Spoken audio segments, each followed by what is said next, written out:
Y usted fue uno de los artífices de las conversaciones del gobierno estadounidense con el gobierno cubano para que se pusiera en marcha este deshielo entre ambos países y las conversaciones para que se restablezcan las relaciones diplomáticas rotas desde los años 60. El próximo 21 de enero, en muy pocos días, tendrá lugar el primer encuentro entre ambos gobiernos para hablar, a ver cómo se puede abrir una embajada de Estados Unidos en La Habana y una embajada de Cuba en Washington. La pregunta es, ¿cree usted que en este primer semestre del año 2015 habrá un embajador de Estados Unidos en Cuba? Lo importante aquí de la misión que va a liderar Roberta Jacobson del Departamento de Estado a Cuba la semana que viene es que es el comienzo de un proceso del establecimiento de reestablecimiento de relaciones diplomáticas entre Cuba y los Estados Unidos. Pensamos que vamos a tratar temas muy puntuales, muy directos para empezar este proceso. Creo que ambos países estamos comprometidos con hacerlo lo más pronto posible, siguiendo las normas. El Congreso de Estados Unidos, el Senado en concreto, tiene que aprobar el nombramiento de embajador en Cuba. Pero desde el 5 de noviembre pasado, cuando los republicanos, la oposición, ganaron los comicios legislativos, pues ahora son mayoría tanto en el Senado como en la Cámara. El senador Marco Rubio, que es hispano y es de la Florida, ha dicho que los republicanos piensan bloquear ese nombramiento, es decir, entorpecer el nombramiento de un embajador que presente Obama ante el Congreso, embajador en Cuba. ¿Qué cree usted que va a pasar allí? ¿Logrará el presidente Obama convencerlos de que hay que nombrar un embajador? Bueno, aquí es importante subrayar que hay muchos republicanos que apoyan la decisión del presidente de quebrar con una política que no había tenido éxito en más de 50 años. Y hay muchos demócratas que también que están opuestos a algunas de las políticas que anunció el presidente. No es tanto un asunto entre partidos, sino que de dónde uno viene al asunto de Cuba y cómo es la forma más eficaz de promover los cambios importantes y cambios positivos dentro de la isla. Nosotros pensamos que vamos a poder llevar a cabo la política del presidente para establecer las relaciones diplomáticas entre Estados Unidos y Cuba. Tenemos presente en La Habana un jefe de la sección de intereses, que es actualmente una sección de intereses, Jeff de Laurentiis, que fue un embajador nuestro en nuestra misión en las Naciones Unidas y una persona que conoce muy bien el asunto de Cuba, que ha trabajado allá anteriormente y entonces estamos seguros que tenemos el equipo que va a poder llevar a cabo esta primera fase de la normalización diplomática entre los dos países. ¿Cree usted que el restablecimiento de relaciones entre Washington y La Habana servirá para que Cuba haga un tránsito a la democracia? Lo que nosotros pensamos es, primordialmente, este es un asunto que es para los ciudadanos cubanos. Cuba es un país soberano lo que hemos apoyado siempre como Estados Unidos es un trato a la población de Cuba como cualquier otro ciudadano en el hemisferio, en las Américas, o sea, un sistema abierto, democrático y que permite la mayor oportunidad para sus ciudadanos. Ese es el país que queremos para todos los países de las Américas. Esto se trata de integrar a Cuba en la comunidad interamericana, pero primordialmente pertenece esa cuestión a los ciudadanos cubanos. Las políticas que anunció el presidente Obama, nosotros pensamos que van a empoderar a los ciudadanos de a pie en Cuba a tener más control sobre sus vidas, con más acceso a recursos e información para que ellos mismos puedan determinar su futuro. Las relaciones diplomáticas con Cuba pues, se manejan desde la Casa Blanca y desde el Departamento de Estado, pero el embargo es algo que fue decretado por el Congreso estadounidense en los años 60. Han pasado 11 presidentes de Estados Unidos por la Casa Blanca, desde Dwight Eisenhower hasta el presidente Barack Obama, con esa misma política. ¿Piensa usted que el Senado y la Cámara aquí en Estados Unidos, ahora dominados por la oposición, puedan llegar a levantar el embargo? ¿Y piensa usted que el presidente Obama pueda convencerlos? Bueno, primero es importante aquí decir que hay muchos republicanos que piensan que esta política de apertura y de un enfoque sobre el bienestar del pueblo cubano es una política que va a ser más eficaz y más importante y que va a traer los cambios positivos dentro de Cuba de una forma más eficaz, más segura y de una forma pacífica como debe ser. Pero de nuevo, algo que pertenece al pueblo cubano. Para nosotros, es importante que el Congreso pueda debatir esta política de una forma que le pertenece al Congreso, como debe ser. Y pensamos que hay muchas personas y muchas diferentes ideas en el Congreso y que deberían tener una oportunidad para tener un debate muy abierto, y pensamos que habrán avances. Nosotros tenemos confianza que esta política va a ser más eficaz. Al presidente Barack Obama le restan casi 2 años en el poder. Él saldrá de la Casa Blanca el 20 de enero de 2017. De aquí a allá, ¿ve usted al presidente Obama visitando La Habana y a Raúl Castro o a quien quiera que sea el líder cubano visitando las calles de Washington, pisando las calles de esta ciudad? Por el momento lo que estamos haciendo es empezando este proceso de normalización diplomática entre los dos países. Los dos presidentes hablaron el 16 de diciembre y hablaron de la necesidad de tener un nuevo capítulo en nuestras relaciones, pero también, como indicó el presidente el 17 de diciembre, no tenemos ilusiones acerca de cuáles de las diferencias profundas que tenemos entre nuestros dos países. Vamos a trabajar de una manera muy pragmática, pero también defendiendo los principios que hemos siempre defendido. Y pensamos que en este momento la misión que va a liderar Roberta Jacobson para iniciar este proceso va a ser el inicio de algo importante y que pensamos que se va a llevar a cabo dentro de poco tiempo. En otro país latinoamericano, en Venezuela, se viven momentos difíciles. La situación económica es crítica, la inflación está por encima del 65% según algunas estadísticas, la popularidad del presidente Nicolás Maduro ronda el 20%, él ha estado de viaje en algunos países como Rusia y la China e Irán en búsqueda de dinero, se han anunciado algunos acuerdos comerciales, pero se ven colas en las calles de gente que trata de ir a comprar papel higiénico o crema de afeitar. Entre otras cosas, se han llegado a prohibir esas colas, cosa que parece bastante curiosa.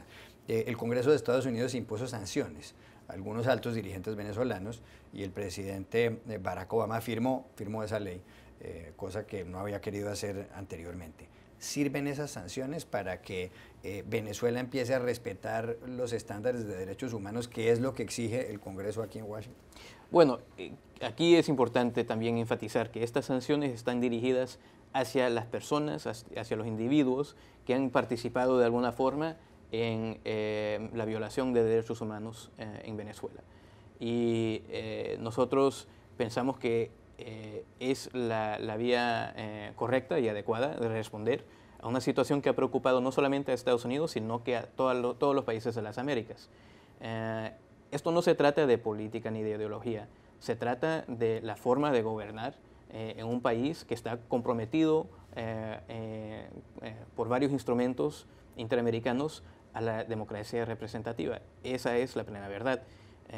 Y tenemos que todos trabajar desde la base de que la mejor manera de enfrentar una crisis económica o social, cosas que está enfrentando Venezuela hoy día, infelizmente, es tratando de crear puentes entre los varios sectores del mundo político y económico. Infelizmente, lo que vemos es que la continuación de la manutención de presos políticos sobre cargos muy cuestionados por la comunidad internacional es algo que no está ayudando a traer una solución clara, positiva y importante para el país de Venezuela. Ahora es el momento para movidas pragmáticas y de principios para tratar de encontrar una solución. Enrique Capriles, el candidato perdedor en las elecciones presidenciales frente a Nicolás Maduro y líder de la oposición, habló esta semana, dijo que la oposición debe unirse, es decir, que debe unirse no solamente el sector que está con él, sino también el que está con Leopoldo López, que está en prisión, y el que está con María Corina Machado, que ha perdido su escaño como diputada. Y ha señalado Capriles que deben salir a las calles los opositores a protestar por una parte, y por otra parte ha dicho que el gobierno de Nicolás Maduro está en fase terminal. ¿Está en fase terminal el gobierno de Maduro, en su opinión? Bueno, eso es especular acerca de cuál es la situación de un país. Lo que vemos nosotros, lo que nos pertenece como la comunidad internacional, es impulsar el respeto a los derechos humanos, a los derechos políticos de todos los actores. Lo que quedó claro en la última elección en Venezuela es que hay una opinión muy dividida dentro de Venezuela y que ambas partes se tienen que respetar. debería haber soluciones que permiten que las diferencias se puedan resolver a través del proceso político abierto y justo donde todas las partes y todos los partidos y todas las opiniones se puedan representar y puedan tener acceso a las instituciones del Estado. Eso es lo más importante, es defender no personalidades, sino que procesos, y eso es lo que vamos a seguir defendiendo. El pasado 6 de enero, y aquí lo voy a cambiar nuevamente de país, estuvo aquí en Washington Enrique Peña Nieto, el presidente de México, que cuando llegó al poder hace 2 años anunció una serie de reformas importantísimas para transformar al país, pero cuyo mandato se ha visto enturbiado en cierto modo por la desaparición el pasado 26 de septiembre de 43 estudiantes de magisterio en Iguala, en el estado de Guerrero. No han aparecido, solamente los restos de uno de ellos han sido identificados. Algunas organizaciones de derechos humanos aquí en Estados Unidos le pidieron al presidente Barack Obama que le exigiera una explicación a Enrique Peña Nieto en qué sentido, en que Estados Unidos y el Congreso envía un dinero a México siempre y cuando, para ayudas, para programas de seguridad, siempre y cuando México cumpla con unos estándares de derechos humanos. ¿Hizo Obama eso con Peña Nieto? Porque lo que anunció en esencia fue mucho respaldo del gobierno mexicano para ayudarlo a salir de la crisis y para mejorar la situación. Bueno, lo que también fue parte de la plática y lo que tomó nota el presidente durante cuando habló durante la visita fue que también hablamos de la situación de los derechos humanos, pero también hablamos de la situación de seguridad del pueblo mexicano y lo que está enfrentando el gobierno de México actualmente. Y también a donde sí dio un respaldo muy claro fue a dar cualquier apoyo que sea indicado como apropiado por parte del gobierno de México. Es algo que pertenece al gobierno de México, pero claro, yo creo que lo que quedó muy claro en las pláticas fue el compromiso por parte del presidente Peña Nieto de llevar a cabo una reforma del sistema judicial para poder enfrentar este flagelo. Como indicó en el caso de los 43 estudiantes, fue algo terrible, una pesadilla para los padres, para los pueblos afectados allá, y eso sigue siendo parte de la cooperación entre nuestros países.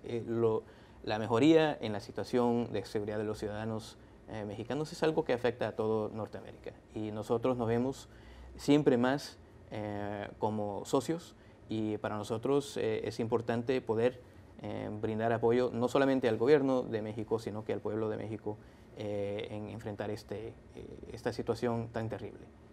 El año pasado hubo una crisis humanitaria aquí en Estados Unidos y tuvo origen en la frontera sur por la llegada de más de 50,000 niños que habían cruzado los límites entre México y Estados Unidos. Por supuesto, vienen empujados por la violencia que hay en esa región y por la crisis económica. ¿Qué está haciendo Estados Unidos para ayudar a que se reduzca la violencia en los países centroamericanos, por ejemplo en Guatemala, por ejemplo en Honduras, donde está la ciudad más violenta del mundo según las tasas de homicidio, que es San Pedro Sula? Bueno, al primer punto, el asunto de lo que vimos, el fenómeno del verano pasado, de la llegada de tantos, no solamente de jóvenes, sino que de otras personas, de adultos también, primero, trabajando con nuestros socios, con el gobierno de México, pero también con los gobiernos centroamericanos, dejamos muy claros que lo importante aquí era entender que no habría una solución definitiva para las personas que llegando en esa ola durante esos meses. Las medidas anunciadas por el presidente Obama en relación a la inmigración no pertenecen, no son para las personas que llegarían después, ni las que llegaron durante los últimos meses, sino que para personas que habían estado en Estados Unidos por mucho tiempo. Vamos a seguir con esa política y parte de los anuncios del presidente en relación a las medidas ejecutivas fueron un reforzamiento de la presencia en la frontera. Pero también el presidente reconoció en sus reuniones con los presidentes en julio del 2014, en reuniones que ha mantenido el vicepresidente, inclusive ahora mismo en noviembre, después de una reunión en el BID, para apoyar un programa presentado por los gobiernos de Honduras, El Salvador y Guatemala para salir de la situación económica que están enfrentando. Es que nosotros vamos a estar presentes con nuestros socios en Centroamérica para mejorar la condición de seguridad y económica en en Centroamérica. El presidente tiene muy claro que la mejor vía de asegurar que no haya más inmigración ilegal, irregular de Centroamérica, es de mejorar las condiciones en Centroamérica. Vamos a hacer un esfuerzo con nuestro Congreso, trabajando con nuestro Congreso para elevar la cooperación que tenemos en Centroamérica. Quiero trasladarlo por último a otro país que es Colombia, en donde el gobierno del presidente Juan Manuel Santos lleva a cabo desde hace poco más de 2 años en La Habana negociaciones con las FARC, con el grupo guerrillero. Justamente esta semana Santos dijo que les ha pedido a los negociadores gubernamentales que pisen el acelerador a ver si se logra convenir con las FARC un cese del fuego bilateral y definitivo, aunque todavía falta por negociar 2 puntos de la agenda. Pero la pregunta es esta: algunos miembros de la cúpula de las FARC, prácticamente todos, están pedidos en extradición por la justicia de Estados Unidos por delitos que han cometido en territorio estadounidense o contra ciudadanos estadounidenses o contra intereses estadounidenses también. ¿Qué pasa si se firma la paz con las FARC? ¿Estados Unidos continuará pidiendo la extradición de los miembros de la cúpula de ese grupo guerrillero o no? Bueno, primero, no me voy a adelantar ni a especular acerca de algo que podría pasar en el futuro, donde no tenemos claro cómo va a dar resultado. Pero sí debo decir un par de cosas. Primero, el proceso de paz es algo que hemos plenamente apoyado como gobierno al proceso y más que todo a nuestro socio tan importante, el gobierno de Colombia, mientras persigue una solución al conflicto más largo de la historia, actual de las Américas. En relación a la pregunta, a los casos de las personas que puedan tener cargos de criminales en contra de ellos, nosotros tenemos una división entre decisiones políticas y decisiones judiciales. El proceso judicial sigue su vía fuera, digamos, de decisiones políticas. Y claro que es algo que se tendría que ver caso por caso por nuestro sistema de justicia. Finalmente, las FARC han cometido en repetidas ocasiones el delito del narcotráfico, eso está demostrado por la justicia colombiana, pero justamente lo que se ha planteado en algunos sectores en Colombia es que para llegar a un acuerdo de paz debería considerarse al narcotráfico como un delito conexo al delito de rebelión, es decir, al delito político que han cometido los integrantes de las FARC.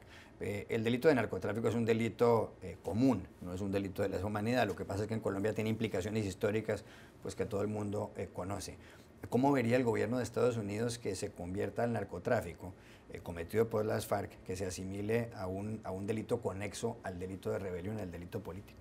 Bueno, eso pertenece al sistema político de Colombia y judicial de Colombia determinar. No vamos a entrar a hacer comentarios sobre un proceso que se tiene que tratar dentro de Colombia. Es cierto que ha existido un vínculo entre el terrorismo y el narcotráfico en Colombia. Es un fenómeno que ha afectado bastante y eso es algo que nosotros, trabajando con el gobierno de Colombia, hemos tenido que tratar. Pero yo creo que es algo que pertenece ahora al debate político colombiano para tratar y si es algo que levanta el gobierno de Colombia con nosotros, lo trataríamos en ese momento.